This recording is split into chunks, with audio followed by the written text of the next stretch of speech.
Good morning, my dear students. Hope all of you are fine. Expect that all are studying well. And today we are going to the next topic of fundamentals of investment. And today we have to discuss what are the important advantages and disadvantages of technical analysis. In the previous class we have studied what is technical analysis and what is the peculiarity of technical analysis and how it is different from technical analysis. And today we are going to analyze in what sense technical analysis is more comfortable or convenient to the investors, and what are the differences between fundamental analysis and technical analysis. These are the important approaches of security analysis, fundamental and technical analysis, and how they are differentiating from each other is also an important topic we have to study today. And first of all, we can see what are the advantages of technical analysis. Okay, and while starting the class of technical analysis, I told you that this technical analysis is a narrower approach. An investor will not have to spend so much of money as well as time for technical analysis. It can be done very easily. This technical analysis can be done very easily without spending that much cost, that much money, and at the same time that much time. കുറച്ചുകൂടി എളുപ്പത്തിൽ ചെയ്യാൻ പറ്റുന്ന ഒരു ടാസ്ക്കാണ് technical analysis എന്ന് പറയുന്നത്. And if it is done very easily and if technical analysis is done by the investor, he can know when he has to enter into a particular type of stock and when he has to exit from that stock. എപ്പോഴാണ് ഒരു സ്റ്റോക്കിൽ അയാൾ enter ചെയ്യേണ്ടത്, എപ്പോഴാണ് ആ സ്റ്റോക്കിൽ നിന്നും അയാൾ എക്സിറ്റ് ചെയ്യേണ്ടത്. എൻ്റർ ചെയ്യുക, എക്സിറ്റ് ചെയ്യുക എന്നുള്ളത് രണ്ട് പദങ്ങൾ സാധാരണ സ്റ്റോക്ക് മാർക്കറ്റിൽ നമ്മൾ യൂസ് ചെയ്യുന്ന വേർഡ്സാണ്. എൻ്റർ ചെയ്യുക എന്ന് വെച്ച് കഴിഞ്ഞാൽ നമ്മളത് വാങ്ങിക്കുക, അപ്പോഴാണ് നമ്മൾ എൻട്രി ആവുള്ളൂ അല്ലേ. എക്സിറ്റ് ചെയ്യുക എന്ന് വെച്ച് കഴിഞ്ഞാൽ നമ്മളത് സെല്ല് ചെയ്യുക. അപ്പോൾ എപ്പോഴാണ് നമ്മളിപ്പോൾ കഴിഞ്ഞ ക്ലാസ്സുകളിലായിട്ട് ഒരുപാട് ചാർട്ടുകളും പാറ്റേണുകളും നമ്മൾ പഠിച്ചിരുന്നു. ഈ ചാർട്ടുകളും പാറ്റേണുകളും പഠിക്കുന്നത് എപ്പോഴാണ് ഈ ഷെയർ അല്ലെങ്കിൽ സ്റ്റോക്ക് നമ്മൾ വാങ്ങിക്കേണ്ടത്, അല്ലെങ്കിൽ എപ്പോഴാണ് ഷെയർ നമ്മൾ വിൽക്കേണ്ടത് എന്ന് കറക്റ്റായിട്ട് അറിയാനാണ്. എപ്പോഴും ഇൻവെസ്റ്ററെ സംബന്ധിച്ചിടത്തോളം you will always try to maximize the profit.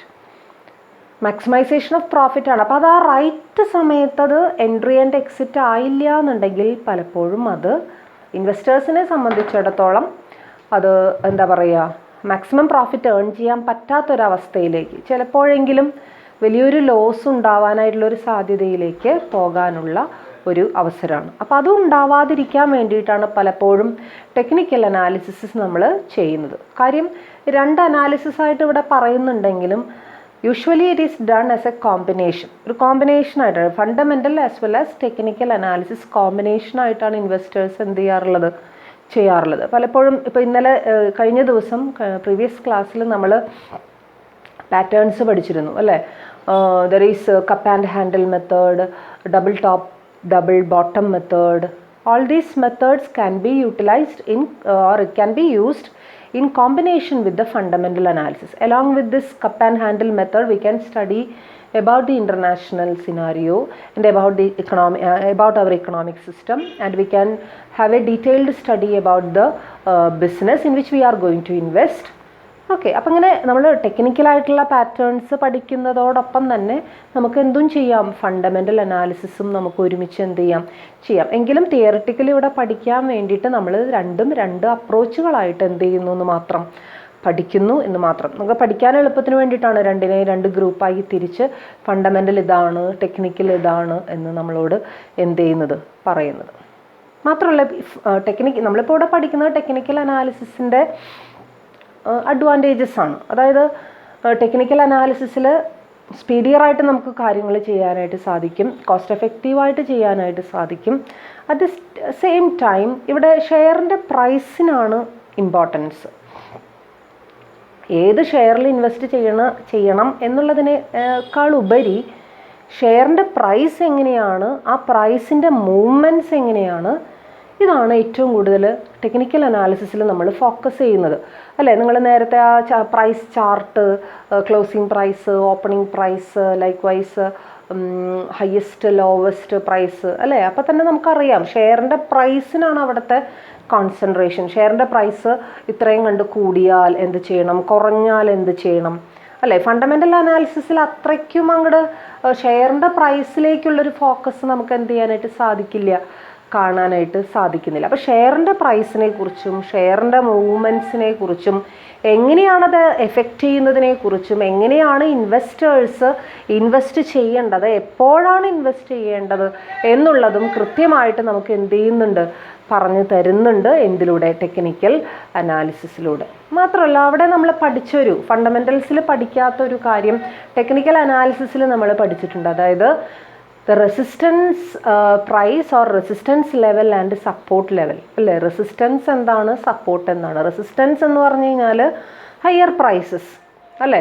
ആ ഹയർ പ്രൈസ് നമ്മൾ പല പാറ്റേണുകൾ വരച്ചപ്പോഴും എന്താണ് റെസിസ്റ്റൻസ്, എന്താണ് സപ്പോർട്ട് എന്ന് നമ്മൾ എന്ത് ചെയ്തിരുന്നു, പഠിച്ചിരുന്നു. അതായത് സപ്പോർട്ട് എന്ന് പറഞ്ഞു കഴിഞ്ഞാൽ ലോവർ പ്രൈസ്, ആ ലോവർ പ്രൈസിന് അതിനെയും തുളച്ച് നമ്മുടെ പ്രൈസ് താഴേക്ക് പോവുകയാണെങ്കിൽ അതിൻ്റെ അർത്ഥം അവിടെ നമ്മൾ അതൊരു ഡേഞ്ചർ സോണാണ്, നമ്മളാവുന്നത് അത് വിൽക്കാറായി എന്നുള്ളതാണ് അതിൻ്റെ അർത്ഥം. അതാണ് സപ്പോർട്ട് പ്രൈസിൻ്റെ പ്രത്യേകത. അതേസമയം റെസിസ്റ്റൻസ് പ്രൈസ് വെച്ച് കഴിഞ്ഞാൽ അതൊരു ഫേവറബിൾ ആയിട്ടുള്ള മൂവ്മെൻ്റ് ആണ്. റെസിസ്റ്റൻസ് നെ ബ്രേക്ക് ചെയ്തിട്ട് അത് മുകളിലേക്ക് പോവുകയാണെങ്കിൽ ഷെയറിൻ്റെ മാക്സിമം ആ ഒരു നല്ല മൂവ്മെൻ്റാണ് അത് എന്ത് ചെയ്യുന്നത്, കാണിക്കുന്നത്. അറ്റ് ദ സെയിം ടൈം പ്രത്യേകിച്ചും നല്ലൊരു ബുള്ളിഷ് ട്രെൻഡാണത്. ആ ബുള്ളിഷ് ട്രെൻഡിലൂടെ അത് ഇൻവെസ്റ്റ് ചെയ്യാനായിട്ടുള്ള ആൾക്കാർക്ക് വളരെ എഫക്റ്റീവായിട്ട് അത് എന്ത് ചെയ്യാം എന്നുള്ളതാണ്, ഇൻവെസ്റ്റ് ചെയ്യാം എന്നുള്ളതാണ് അതിൻ്റെ ഒരു പ്രത്യേകത. ഓക്കെ, അപ്പോൾ ഇതുപോലുള്ള ഒരുപാട് സവിശേഷതകളും ഒരുപാട് അഡ്വാൻറ്റേജസും എന്തിനുണ്ട് എന്നുള്ളതാണ്, ഈ ഒരു ടെക്നിക്കൽ അനാലിസിസിന് ഉണ്ട് എന്നുള്ളതാണ് ഇതിൻ്റെ ഒരു ഏറ്റവും വലിയ പ്രത്യേകത. നാരോവർ ആയതുകൊണ്ട് തന്നെ ആ ഒരു ഷെയർ പ്രൈസും അതിൻ്റെ മൂവ്മെൻറ്റ്സും മാത്രം നോക്കുന്നു എന്നുള്ളത് കൊണ്ട് തന്നെ ഒരുവിധം പെട്ടെന്ന് തന്നെ കാര്യങ്ങൾ നമുക്ക് ചെയ്ത് തീർക്കാനായിട്ട് സാധിക്കും എന്നുള്ളത് ഇതിൻ്റെ ഒരു പ്രത്യേകതയായിട്ട് പറയുന്നു. ആൻഡ്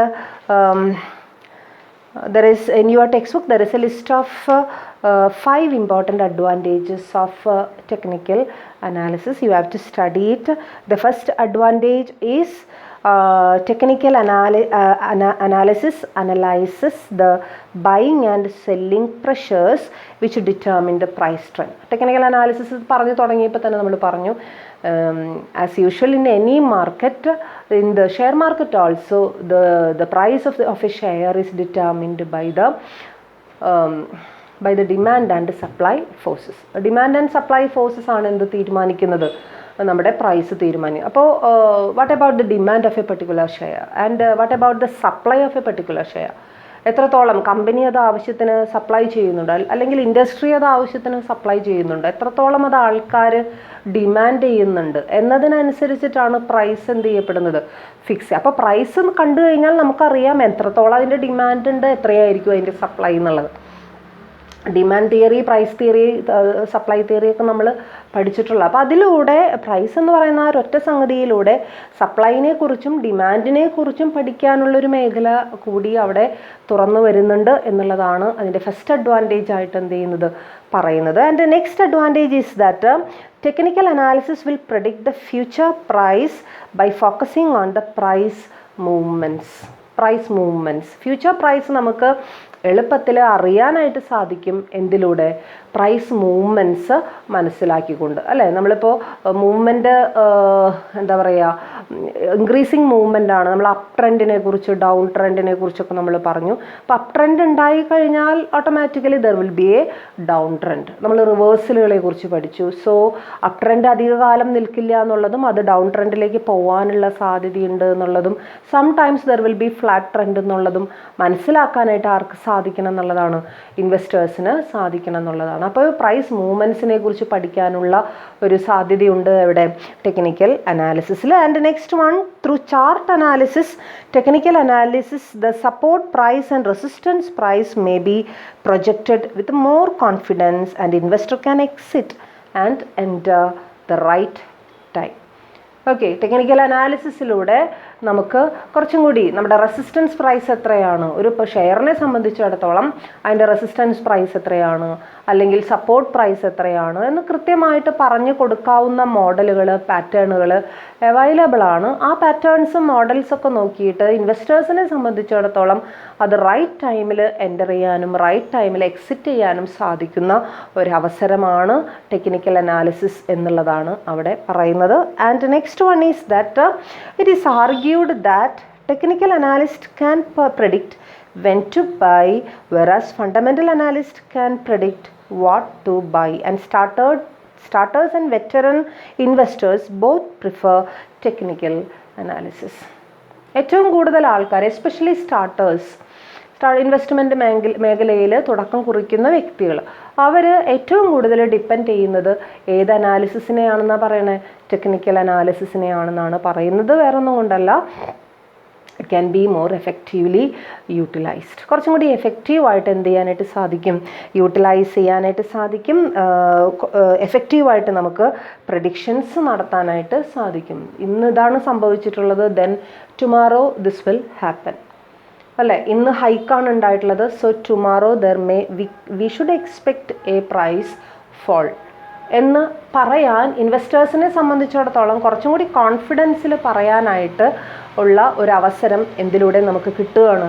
ടെക്നിക്കൽ അനാലിസിസിലൂടെ നമുക്ക് കിട്ടുകയാണ്. At the same time price movements can be monitored and meaningful conclusions can be arrived at using technical analysis. Okay, price മൂവ്മെൻറ്റ്സിനെ വാച്ച് ചെയ്തുകൊണ്ട് കുറച്ചും കൂടി കോൺക്രീറ്റ് ആയിട്ടുള്ള ഡിസിഷൻസ്, കോൺക്രീറ്റ് ആയിട്ടുള്ള സജഷൻസ് നടത്താനായിട്ട് സാധിക്കും. Especially for investment analyst. Investment മേഖലയിൽ അനലിസ്റ്റുകളായിട്ട് പ്രവർത്തിക്കുന്ന ആൾക്കാരുണ്ട്. ഇൻവെസ്റ്റ്മെൻറ്റ് എങ്ങനെ പോകുന്നു, ഏത് തരം എന്താ പറയുക അഡ്വൈസുകളാണ് ഇൻവെസ്റ്റേഴ്സിന് കൊടുക്കേണ്ടത്, അങ്ങനെയുള്ള consultants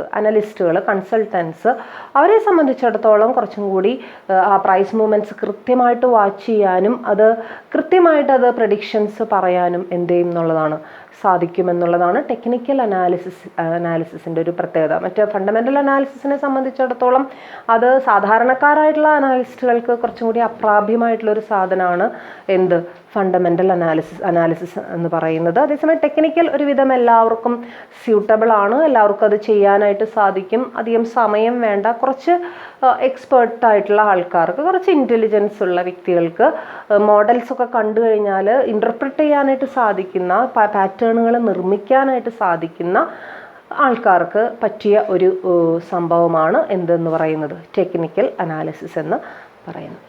okay, so all these are the advantages of technical analysis, but at the same time it suffers from some disadvantages. ഏത് സംഗതിയാണെങ്കിലും, ഏത് വലിയ കോൺസെപ്റ്റ് ആണെങ്കിലും, ഏത് വലിയ തിയറി ആണെങ്കിലും, പ്രിൻസിപ്പിൾ ആണെങ്കിലും, it will have some disadvantages. തന്നെയായാലും അതിന് ഡിസഡ്വാൻറ്റേജസ് ഉണ്ടാവാതിരിക്കാൻ വഴിയൊന്നുമില്ല. അപ്പോൾ അത് ഏതൊക്കെയാണ് അതിൻ്റെ ഡിസഡ്വാൻറ്റേജുകൾ എന്നുള്ളതാണ് നമ്മൾ ഇനി എന്ത് ചെയ്യാൻ പോകുന്നത്, ചർച്ച ചെയ്യാൻ പോകുന്നത്.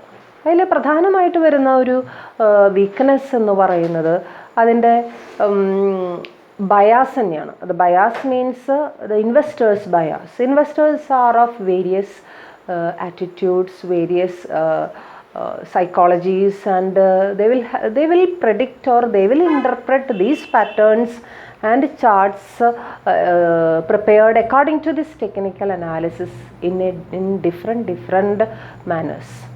നമുക്കത് പറയാൻ പറ്റില്ല. അപ്പോൾ ഒരാളെ സംബന്ധിച്ചിടത്തോളം അയാളൊരു ചാർട്ട് കാണുമ്പോൾ ഒരു രീതിയിലായിരിക്കും പ്രഡിക്ഷൻ നടത്തുന്നത്, ഒരു രീതിയിലായിരിക്കും അതിനെ ഇൻ്റർപ്രറ്റ്. അതേസമയം അതേ ചാർട്ട് തന്നെ വേറൊരു വ്യക്തി കാണുന്ന സമയത്ത് അയാൾ എന്തായിരിക്കും, അത് വേറൊരു രീതിയിലായിരിക്കും എന്ത് ചെയ്യുക. And it is always open to interpretation.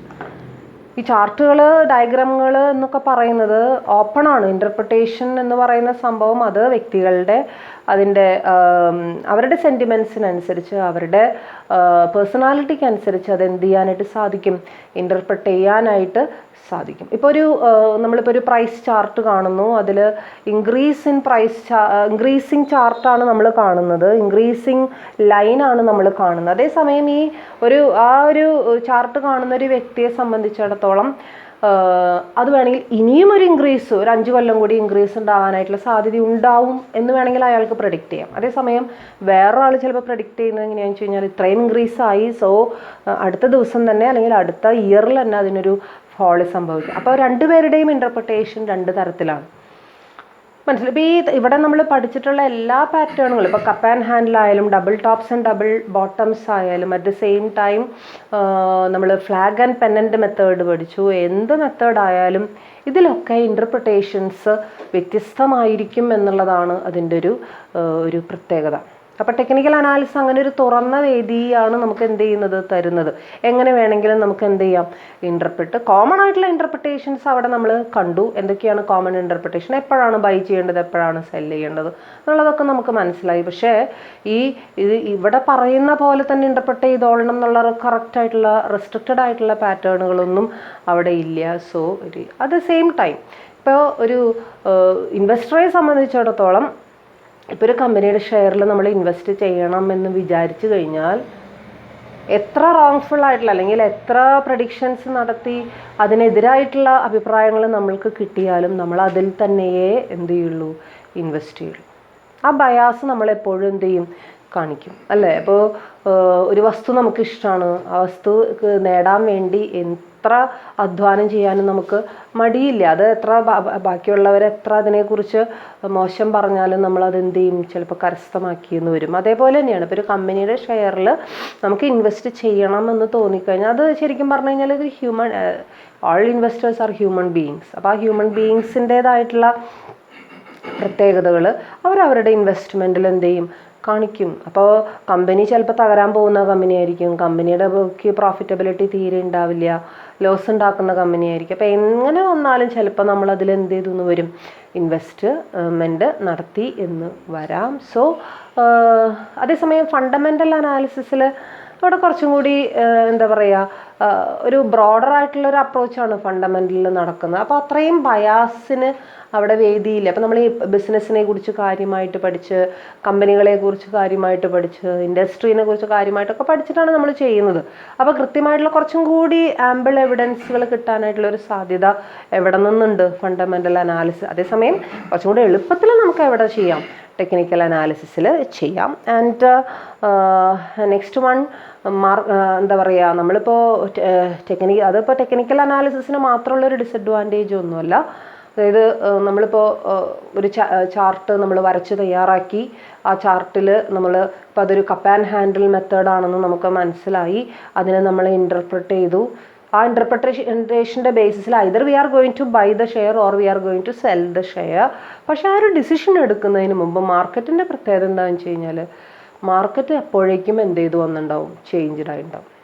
അത് ടെക്നിക്കൽ അനാലിസിസിൻ്റെ മാത്രം വീക്ക്നെസ് അല്ല, it relates to any type of analysis. അത് ഫണ്ടമെൻ്റൽ അനാലിസിസിനും ബാധകമാണ്. മാർക്കറ്റ് പെട്ടെന്ന് എന്ത് ചെയ്ത് പോയിണ്ടാവും, ചേഞ്ച് ചെയ്ത് പോയിണ്ടാവും. നമ്മൾ അനാലിസിസ് നടത്തി കാര്യങ്ങൾ അപ്ലൈ ചെയ്ത് വരുമ്പോഴേക്കും മാർക്കറ്റിൻ്റെ ട്രെൻഡിൽ വ്യത്യാസമുണ്ടാവാനായിട്ടുള്ള സാധ്യത അവിടെ ഉണ്ട്. അപ്പോൾ അതും കൂടി അക്കോമഡേറ്റ് ചെയ്തിട്ട് വേണം നമ്മൾ എന്ത് ചെയ്യാൻ, മാർക്കറ്റിനെ കുറിച്ച് പഠിക്കാൻ. അല്ലെങ്കിൽ നമ്മുടെ ഷെയറിൻ്റെ ഇൻവെസ്റ്റ്മെൻറ്റ് എപ്പോഴാണ് ഇൻവെസ്റ്റ് ചെയ്യേണ്ടത്, അല്ലെങ്കിൽ ഏത് ദിവസമാണ്, അല്ലെങ്കിൽ ഏത് ആഴ്ചയിലാണ്, ഏത് ഇയറിലാണ് ഇൻവെസ്റ്റ് ചെയ്യേണ്ടത് എന്നുള്ളത് തീരുമാനിക്കാൻ എന്നുള്ളതാണ് അവിടെ പറയുന്നത്. അപ്പോൾ ഇങ്ങനെ കുറച്ച് ഡിസഡ്വാൻറ്റേജസ് ആണ് അവിടെ എഴുതിയിരിക്കുന്നത്. മെയിനായിട്ട് ഫസ്റ്റ് വൺ അനലിസ്റ്റ് ബയാസിനെ കുറിച്ചിട്ടാണ് അവിടെ എഴുതിയിട്ടുള്ളത്. അനലിസ്റ്റ് ബയാസ്, അനലൈസ് ചെയ്യുന്ന വ്യക്തികൾക്കുണ്ടാവുന്ന ചില പ്രിസംഷൻസ്. അനലിസ്റ്റ് എന്ന് പറഞ്ഞാൽ ചിലപ്പോൾ ഇൻവെസ്റ്റർ തന്നെയായിരിക്കാം, അല്ലെങ്കിൽ വേറെ പുറമേയുള്ള ഏതെങ്കിലും കൺസൾട്ടൻസ് ആയിരിക്കാം. ആര് തന്നെയായാലും ഈ പാറ്റേണുകളും ചാർട്ടുകളും ഒക്കെ അനലൈസ് ചെയ്യുന്ന വ്യക്തികൾ, ആ അനലൈസ് ചെയ്യുന്ന വ്യക്തികൾക്കുള്ള ചില തെറ്റിദ്ധാരണകൾ, മുൻധാരണകൾ, അല്ലെങ്കിൽ അസംഷനുകൾ, ഇതൊക്കെ എന്തിനെ ബാധിക്കാം, ടെക്നിക്കൽ അനാലിസിസിനെ ബാധിക്കാം. ആൻഡ് നെക്സ്റ്റ് പറയുന്നത് open to interpretation. It is open to ഇൻ്റർപ്രിട്ടേഷന് എന്താ പറയുക, തുറന്ന ഒരു വേദി സമ്മാനിക്കുന്നുണ്ട് ഏത് ടെക്നിക്കൽ അനാലിസിസ്. ചാർട്ട്സ് മോഡലുകൾ നമുക്ക് പ്രിപ്പയർ ചെയ്യാം, അത് ഇൻ്റർപ്രിറ്റ് ചെയ്യാമെന്നല്ലാതെ ഇത് ഇന്ന പോലെ തന്നെയേ ഇൻ്റർപ്രിറ്റ് ചെയ്യാവൂ എന്നൊന്നും അവിടെ എന്ത് ചെയ്യുന്നില്ല, പറയുന്നില്ല. അതിലൊരു ചെറിയൊരു എക്സാമ്പിൾ അവിടെ എഴുതിയിട്ടുള്ളത്, if short interest ratio is high. നമ്മൾ കഴിഞ്ഞ ദിവസം പ്രീവിയസ് ക്ലാസ്സിൽ ഒരു ഷോർട്ട് ഇൻട്രസ്റ്റ് റേഷ്യോനെ കുറിച്ച് നമ്മൾ പഠിച്ചിരുന്നു. ഷോർട്ട് ഇൻട്രസ്റ്റ് റേഷ്യോ മീൻസ് എത്രത്തോളം ഷെയർസ് നമ്മൾ സെല്ലിംഗ് നടത്തുന്നുണ്ട്. ഷോർട്ട് സെല്ലിംഗ് എന്ന് വെച്ച് കഴിഞ്ഞാൽ അധികം കൈവശം വെക്കാതെ അത് എത്രത്തോളം പെട്ടെന്ന് അത് വിറ്റ് തീർക്കുന്നുണ്ട്. അതായത് കയ്യിൽ വെക്കാനുള്ള പേടി കൊണ്ടാണ് നമ്മളത് എന്ത് ചെയ്യുന്നത്, വിറ്റ് തീർക്കുന്നത്. അത് ആ ഒരു ഷോർട്ട് ഇൻട്രസ്റ്റ് റേഷ്യോ ഹൈ ആണെങ്കിൽ it can be understood that most of the investors expect the price to fall and have resorted to heavy short selling. It can be seen in a different way also. If there is a heavy short selling covering up the oversold position will lift the share prices in the near future. കണ്ടോ? അപ്പോൾ short interest റേഷ്യോനെ കുറിച്ചിട്ടുള്ള വളരെ ചെറിയൊരു sentiment ratio ആണ് short interest ratio എന്ന് പറയുന്നത്. ആ റേഷ്യോനെ രണ്ട് തരത്തിലാണ് ഇവിടെ എന്ത് ചെയ്തിട്ടുള്ളത്, ഇൻ്റർപ്രിറ്റ് ചെയ്തിട്ടുള്ളത്. ഏതൊക്കെയോ രണ്ട് തരം. അതിൽ ആദ്യത്തെ ഇൻ്റർപ്രിട്ടേഷനാണ് പറഞ്ഞിരിക്കുന്നത്. അതിൽ ഫസ്റ്റ് ഡയറക്റ്റായിട്ടുള്ളൊരു ഇൻ്റർപ്രിട്ടേഷൻ, അതായത് ഇങ്ങനെ ആൾക്കാരെ പെട്ടെന്ന് വാങ്ങുക, കയ്യിൽ വെക്കുന്നില്ല, അതെന്ത് ചെയ്യുക, വിൽക്കുക, അല്ലേ? അങ്ങനെ ഒരു ട്രെൻഡ് ഹൈ ആണെങ്കിൽ അതിൻ്റെ അർത്ഥം അതിൽ ആൾക്കാർക്ക് വലിയ താല്പര്യമില്ല എന്ന് തന്നെയാണ്. ഷെയറിൻ്റെ പ്രൈസ് എന്ത് ചെയ്യും, കുറയും. നിയർ ഫ്യൂച്ചർ ഷെയറിൻ്റെ പ്രൈസ് കുറഞ്ഞ് വരും എന്നാണ് അതിൻ്റെ അർത്ഥം. അതാണ് അതിൻ്റെ ഡയറക്റ്റായിട്ടുള്ള അർത്ഥം. പക്ഷെ അതങ്ങനെ തന്നെ ഇൻ്റർപ്രിറ്റ് ചെയ്യാൻ പാടുള്ളൂ എന്ന് യാതൊരു നിർബന്ധവുമില്ല. It can be interpreted in a different way. Short selling high ആവുമ്പോൾ ആൾക്കാർ എന്താ പറയുക, വാങ്ങിക്കുക, പെട്ടെന്ന് വിൽക്കുക എന്നുള്ളൊരു ടെൻഡൻസി ഹയർ ആയിട്ട് നിലനിൽക്കുന്നുണ്ടെങ്കിൽ in the near future supply and demand forces will function and the price will increase. Price follow ചെയ്യും എന്നുള്ള ആ ഒരു അസംഷൻ്റെ നേരെ ഓപ്പോസിറ്റ് അസംഷനാണ് എന്ത് ചെയ്തത്, രണ്ടാമത് നടത്തിയത്. പ്രൈസ് എന്ത് ചെയ്യുന്ന പറയണേ, പ്രൈസ് ഇൻക്രീസ് ചെയ്യും. ഇപ്പോൾ ഇവിടെ രണ്ട് വ്യത്യസ്ത ഓപ്പോസിറ്റ് എക്സ്ട്രീമിലുള്ള സജഷൻസ് അല്ലെങ്കിൽ ഇൻ്റർപ്രിട്ടേഷൻസ് ആണ് അവിടെ നടത്തിയിട്ടുള്ളത്. അങ്ങനെ നടത്താൻ പാടില്ല എന്ന് നമുക്ക് ഇൻവെസ്റ്ററോട് പറയാൻ യാതൊരു അവസരവുമില്ല. ഇപ്പോൾ ഒരു ചാർട്ട് കണ്ടു അല്ലെങ്കിൽ ഒരു റേഷ്യോ കാൽക്കുലേറ്റ് ചെയ്തു, ഞാനിതിനെ ഇങ്ങനെയാണ് ഇൻ്റർപ്രിറ്റ് ചെയ്യുന്നതെന്ന് പറഞ്ഞു കഴിഞ്ഞാൽ നമുക്ക് വേറെ ഒന്നും പറയാനില്ല. Investors are always free. അവർ ഫ്രീ ആണ്, അവർക്ക് എങ്ങനെ വേണമെങ്കിലും ഇൻ്റർപ്രിറ്റ് ചെയ്യാം. And next one is timing the market. Timing the market means ആ മാർക്കറ്റിനെ വരുതിയിലാക്കാനുള്ള, അതിൻ്റെ ടൈം കണ്ടുപിടിക്കുക എന്നുള്ളതല്ല അതിൻ്റെ അർത്ഥം. അത് ആ മാർക്കറ്റിനെ എങ്ങനെ നമുക്ക് നമ്മുടെ കൺട്രോളിൽ നമുക്ക് കൊണ്ടുവരാനായിട്ട് സാധിക്കും. അത് എളുപ്പത്തിൽ നടക്കില്ല എന്നുള്ളതാണ്. നമ്മൾ നേരത്തെ പറഞ്ഞ പോലെ നമ്മൾ ഒരു പാറ്റേൺ നോക്കി അതിനെ ഇൻ്റർപ്രിറ്റ് ചെയ്തു, നമ്മളൊരു പ്രോപ്പറായിട്ടുള്ള ഡിസിഷൻ എടുത്തു. ആ ഡിസിഷൻ അപ്ലൈ ചെയ്യുന്നതിന് മുൻപ് ചിലപ്പോൾ മാർക്കറ്റിൻ്റെ കണ്ടീഷൻ എന്ത് ചെയ്തിട്ടുണ്ടാവും, മാറിയിട്ടുണ്ടാവും.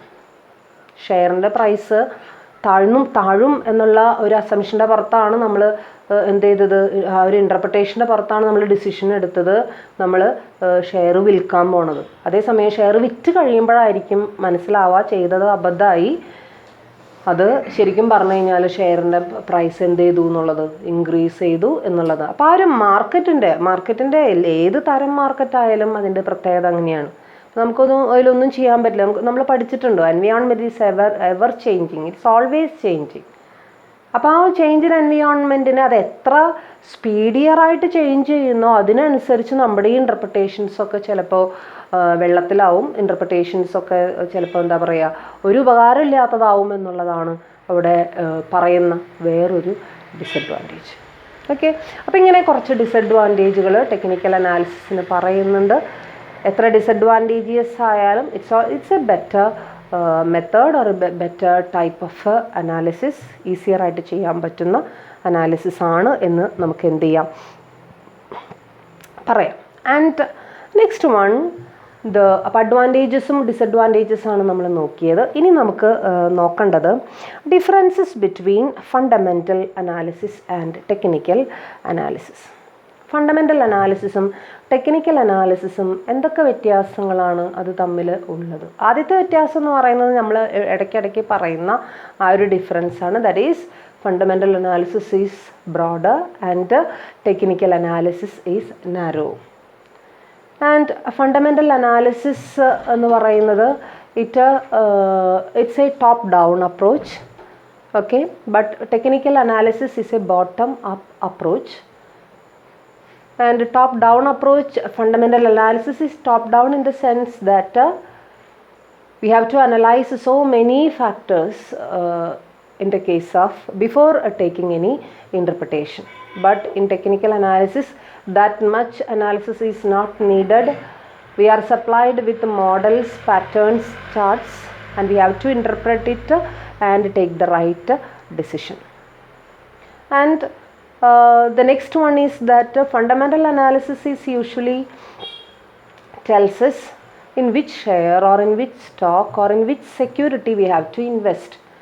But technical analysis always tells us when we have to invest, when we have to enter into a market, and when we have to exit from the market.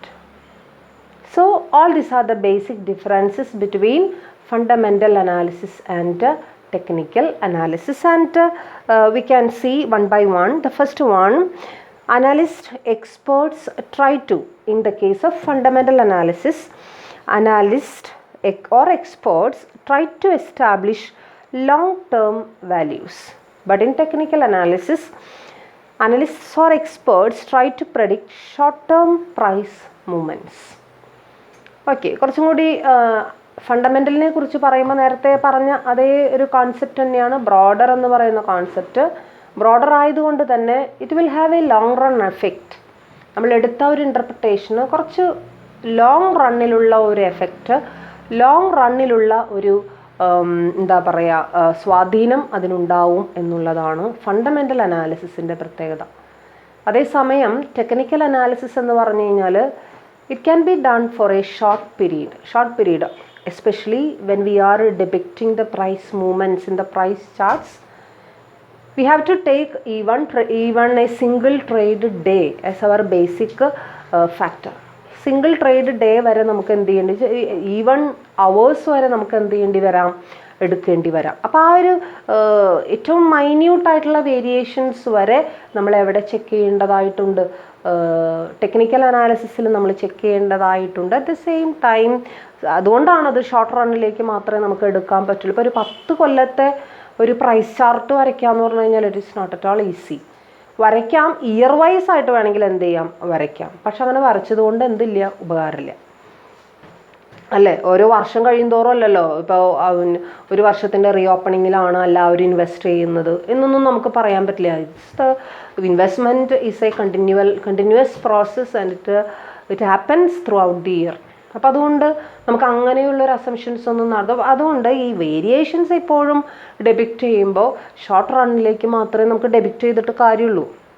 അതുകൊണ്ട് തന്നെ short run ഡിസിഷൻസേ നമുക്ക് എന്ത് ചെയ്യാൻ പറ്റുള്ളൂ, എടുക്കാനായിട്ട് സാധിക്കുള്ളൂ എവിടെ, ടെക്നിക്കൽ അനാലിസിസിൽ.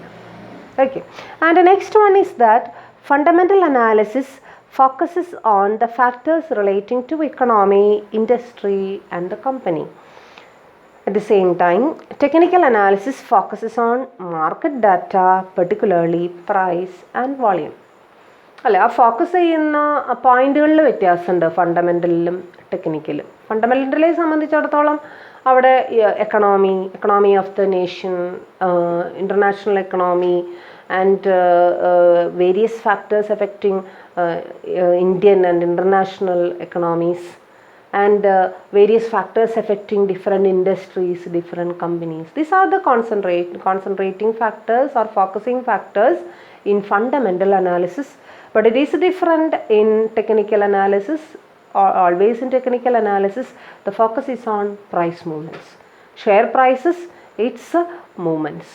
എങ്ങനെയാണത് മൂവ് ചെയ്യണത്, ഷെയറിൻ്റെ പ്രൈസ് എന്താണ്, സപ്ലൈ എന്താണ്, ഡിമാൻഡ്, ഇതൊക്കെയാണ് മെയിനായിട്ട് ഫോക്കസ് വരുന്നത് എവിടെ, ടെക്നിക്കൽ അനാലിസിസിൽ. And next one is fundamental analysis is usually preferred by long-term investors, that is value investors. Fundamental analysis എപ്പോഴും പ്രിഫർ ചെയ്യുന്നത് ആരാ? ലോങ് ടേം ഇൻവെസ്റ്റേഴ്സ് ആണ്. ലോങ് ടേം ഇൻവെസ്റ്റേഴ്സ് മീൻസ് ഒരു പ്രാവശ്യം അവർ ഇൻവെസ്റ്റ് ചെയ്ത് കഴിഞ്ഞാൽ they want to exist in the business or exist in the market for a long time. They don't want to withdraw their shares or to sell their shares and reinvest in any other type of security or shares. So that is this fundamental analysis, and especially value investors. And you know who is a value investor. Value investor, growth investor എന്നൊക്കെ പറഞ്ഞിട്ട് നമ്മൾ ഇതിൻ്റെ തുടക്കത്തിൽ നമ്മൾ പഠിച്ചിരുന്നു അല്ലേ? Value ഇൻവെസ്റ്ററിൻ്റെ പ്രത്യേകത എന്താ? വാല്യൂ ഇൻവെസ്റ്റർ എന്ന് വെച്ച് കഴിഞ്ഞാൽ they will invest in A company before it's growth stage begins. Growth stage തുടങ്ങുന്നതിന് മുൻപ് തന്നെ വാല്യൂ ഇൻവെസ്റ്റേഴ്സ് എന്ത് ചെയ്തിട്ടുണ്ടാവും? ഇൻവെസ്റ്റ് ചെയ്തിട്ടുണ്ടാവും. ഒരു കമ്പനിയെ സംബന്ധിച്ചിടത്തോളം പല പല സ്റ്റേജുകളുണ്ടെന്നും അത് ഇൻട്രൊഡക്ഷൻ സ്റ്റേജ്, ഗ്രോത്ത് സ്റ്റേജ് അല്ലേ, അതിൻ്റെ റിസഷൻ സ്റ്റേജ് എന്നൊക്കെ പറഞ്ഞ് നമ്മൾ പഠിച്ചിട്ടുണ്ട്. ഒരു വാല്യൂ ഇൻവെസ്റ്ററെ സംബന്ധിച്ചിടത്തോളം അയാളുടെ പ്രത്യേകത ഗ്രോത്ത് അറ്റൈൻ ചെയ്യുന്നതിന് മുൻപേ തന്നെ ആ കമ്പനിയുടെ ഷെയറിൽ അയാൾ എന്ത് ചെയ്തിട്ടുണ്ടാവും? ഇൻവെസ്റ്റ് ചെയ്തിട്ടുണ്ടാവും. Okay, so he is expecting to make the profit in a long run. അല്ലാണ്ട് ഞാനിപ്പോൾ ഇൻവെസ്റ്റ് ചെയ്ത് കഴിഞ്ഞാൽ ഇപ്പോൾ തന്നെ ഇതേ പ്രോഫിറ്റ് കിട്ടും എന്ന് അയാൾക്ക് യാതൊരു ചിന്തയും അയാൾക്കില്ല. അപ്പം അങ്ങനെയുള്ള ഇൻവെസ്റ്റേഴ്സിന് ഇട്ടിരിക്കുന്ന പ്രത്യേക ഒരു തരം പേരാണെന്ത്? Value investor.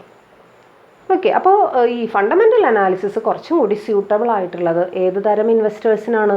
വാല്യൂ ഇൻവെസ്റ്റേഴ്സിനാണ്. Then technical analysis is generally preferred by speculators who want to make quick money അല്ലേ? വാല്യൂ ഇൻവെസ്റ്റേഴ്സിന് പകരം ഈ ടെക്നിക്കൽ അനാലിസിസ് ഏറ്റവും കൂടുതൽ ചൂസ് ചെയ്യുന്നത് ഏത് ടൈപ്പ് ഓഫ് ഇൻവെസ്റ്റേഴ്സാണ്? സ്പെക്യുലേറ്റേഴ്സാണ്. And who is a speculator? ആരാണ് speculator? Speculator means expecting a rise or increase in the price or expecting a decrease in the price. They are either they are selling the shares or they are buying the shares in a short run. നമ്മൾ നേരത്തെ short സെയിൽസിനെ കുറിച്ച് പറഞ്ഞില്ലേ? അതായത് അധികം കൈവശം വയ്ക്കാതെ എന്ത് ചെയ്യുക? വിൽക്കാവരെ സംബന്ധിച്ചിടത്തോളം ഇത്രേ മാത്രമേ ഉള്ളൂ. they should make the maximum profit.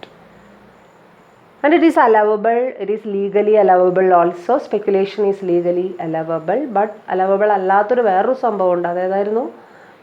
that is gambling. സ്പെക്കുലേഷന് പുറമെ ഗ്യാംബ്ലിങ്ങിനെ കുറിച്ച് നമ്മൾ പറഞ്ഞിരുന്നു. ഗ്യാംബ്ലിങ്ങിൻ്റെ പ്രത്യേകത ബൈ റിസോർട്ടിങ് ടു സീക്രട്ട് ഇൻഫർമേഷൻസ് കിട്ടി അതിനെ ബേസ് ചെയ്ത് നിയമപരമായിട്ട് നടക്കാൻ പാടില്ലാത്ത രീതിയിൽ സ്റ്റോക്കിൽ ഇൻവെസ്റ്റ് ചെയ്യുകയും അതിൽ നിന്നും മാക്സിമം അല്ലെങ്കിൽ ഫ്രോഡുലൻ്റ് ആയിട്ടുള്ള രീതിയിൽ പ്രോഫിറ്റ് ഉണ്ടാക്കുകയും ചെയ്യുമ്പോഴാണ് അതിന് ഗ്യാംബ്ലിംഗ് എന്ന് എന്ത് ചെയ്യുക പറയാം.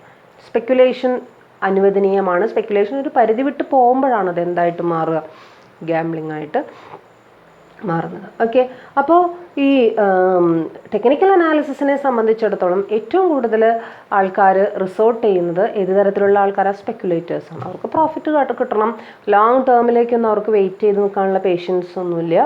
ദേ buy the share, make the maximum profit, and after that they will sell the share, and they will reinvest in another security, and from that security also they will make the maximum profit, and those persons are called speculators.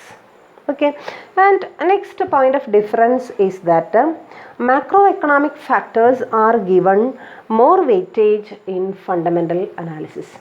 Macroeconomic factors like various cultural factors, various repo rate, reverse repo rate, statutory liquidity ratios, per capita income.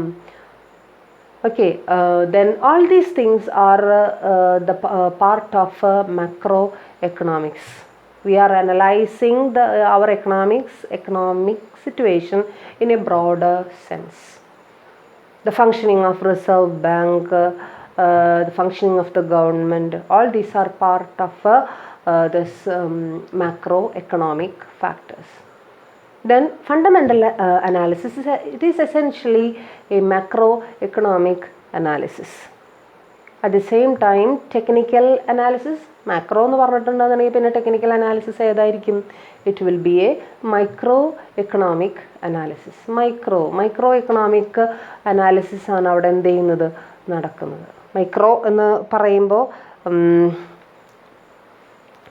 price movements of the previous periods are analyzed and meaningful conclusions are arrived at.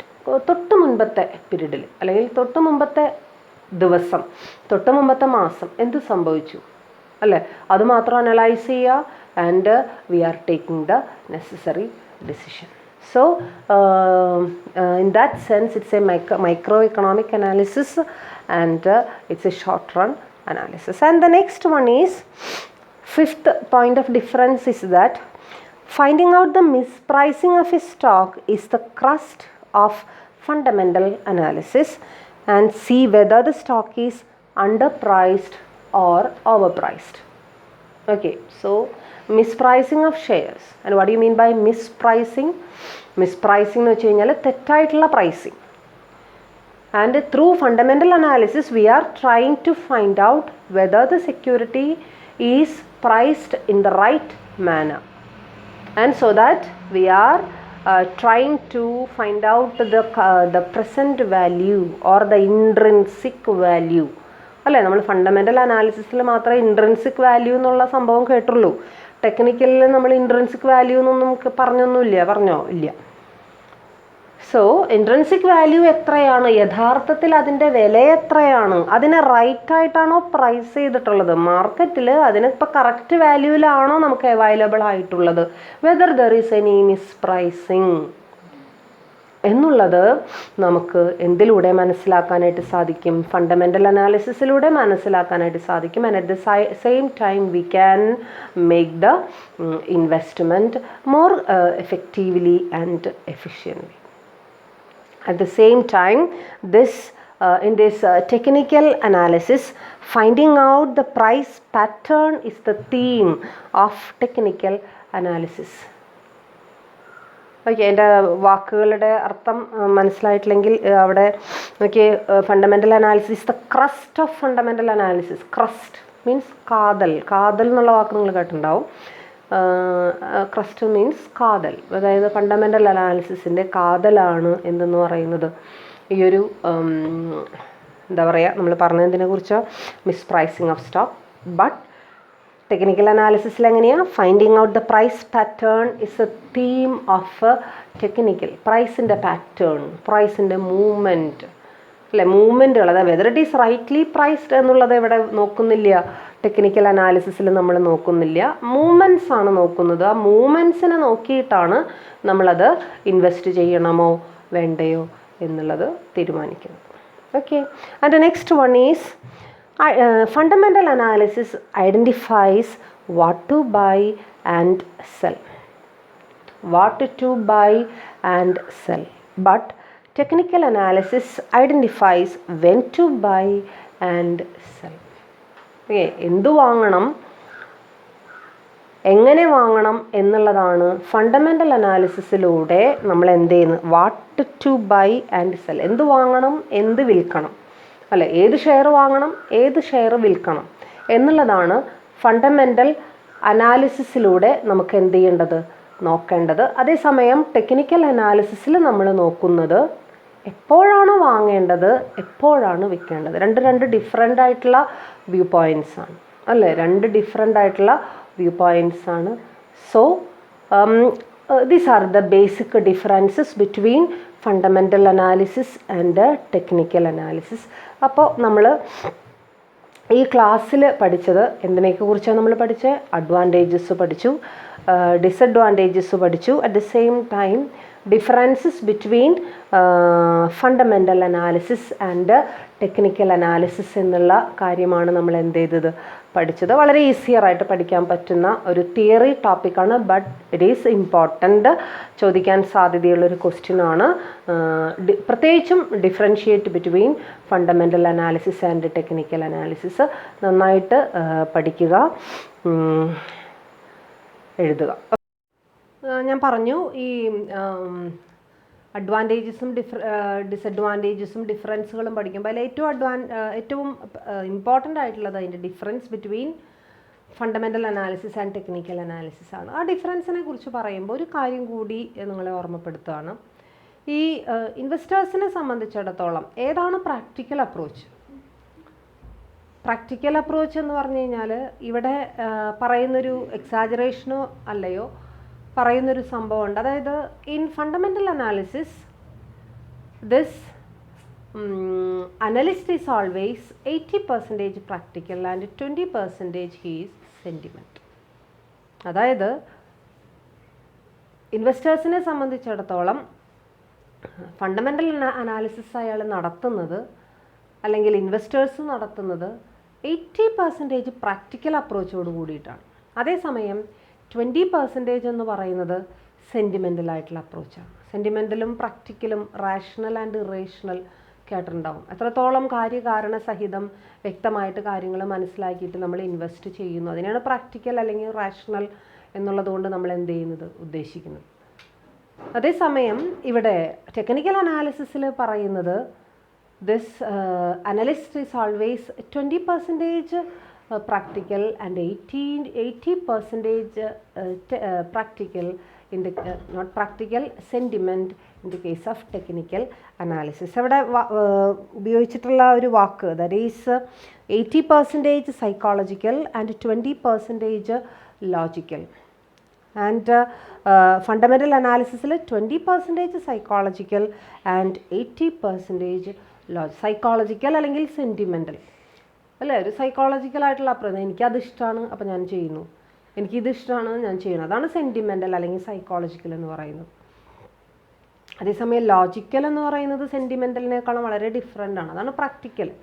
Logical ഇന്നത് സംഭവിക്കും, ഇന്നത് ചെയ്യും, price increase ചെയ്യും അപ്പോൾ ഞാൻ invest ചെയ്യാം, price decrease ചെയ്യും so ഞാൻ സെല്ല് ചെയ്യാം അല്ലേ. അപ്പോൾ അതൊക്കെ ലോജിക്കലായിട്ടുള്ള അപ്രോച്ച്. ടെക്നിക്കലിൽ 20% എന്ന് പറയുന്നത് മാത്രമേ ലോജിക്കലായിട്ട് സംഭവിക്കുന്നുള്ളൂ എന്നും, അതേസമയം ഫണ്ടമെൻ്റൽ അനാലിസിസിൽ 80% ലോജിക്കലാണ് എന്നുള്ളതും അവിടെ എന്ത് ചെയ്യുന്നുണ്ട്, പറയുന്നുണ്ട്. So it may be an exaggeration, experts പറഞ്ഞിട്ടുള്ളതാണത്. ഇറ്റ് മേ ബി എക്സാജറേഷൻ ആയിരിക്കാം, എങ്കിൽ കൂടിയും നമ്മളതൊരു ഡിഫറൻസ് പറയാൻ വേണ്ടിയിട്ട് നമുക്ക് വേണമെങ്കിൽ അതിൻ്റെ ഇൻട്രൊഡക്ഷനായിട്ടോ അല്ലയോ നമുക്കതെന്ത് ചെയ്യാം, കൊടുക്കാവുന്നതാണ്. സോ ഒന്ന് കൺക്ലൂഡ് ചെയ്യാം, ഡിഫറൻസിനൊന്ന് കൺക്ലൂഡ്, ബിക്കോസ് ഞാൻ നേരത്തെ പറഞ്ഞ പോലെ it's A very important topic. Difference between fundamental analysis and technical analysis an important topic.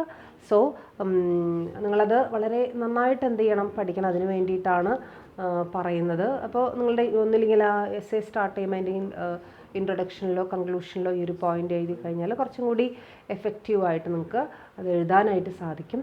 Okay, so advantages, disadvantages and differences we have discussed in this class. So we can conclude. Okay, thank you.